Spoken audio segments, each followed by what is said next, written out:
Nathalie Palnier, bonjour. Bonjour.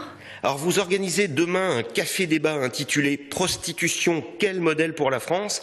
Au moment même où le débat sur l'interdiction totale est relancé, peut-on dire qu'il y a une solution universelle pour lutter contre la prostitution ?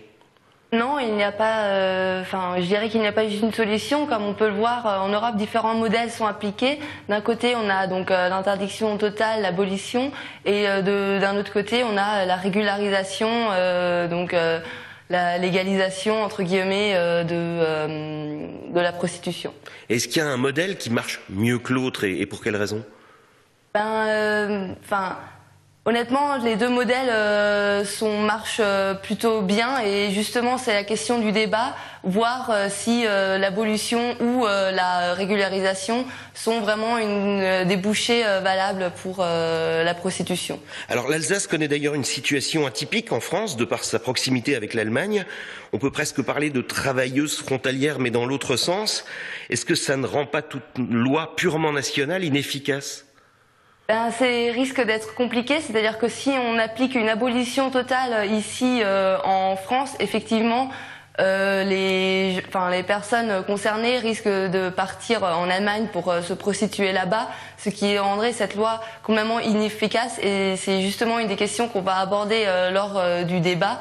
Le problème avec la proximité justement avec l'Allemagne ou même avec l'Espagne de l'autre côté de la France. Alors sanctionner la prostituée ou sanctionner le client, ce sont aussi deux approches qui s'affrontent et aucune ne semble réunir de consensus.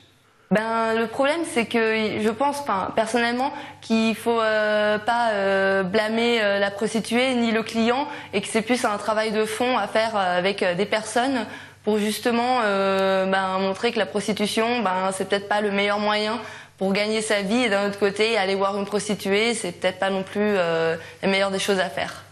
Alors c'est en tant que jeune écologiste d'Alsace que vous organisez ce débat. Est-ce que ce sujet est politique et pourquoi estimez-vous, en tant qu'écologiste, devoir vous en emparer ? Tout simplement, c'est pas la façon qu'on soit écologiste ou non, c'est un débat politique, effectivement, vu que le projet de loi a été lancé. Et en tant que jeune, tout simplement jeune citoyen, il est dans notre devoir de s'emparer de cette question et de faire le maximum pour savoir quel modèle la France doit choisir et quel chemin suivre. Alors est-ce qu'il y a des divergences politiques et une fracture, par exemple, gauche-droite sur ce sujet en Alsace ? C'est pas une fracture, il n'y a pas de fracture gauche-droite, les partis politiques sont extrêmement divisés au sein même des partis. C'est-à-dire autant à gauche on aura deux partis, et autant à droite pareil des gens qui seront plus pour la régularisation et d'autres plus pour l'abolition. Donc c'est un sujet citoyen qui n'a pas de fracture politique nette comme d'autres sujets. Nathalie Palnier, merci. Merci.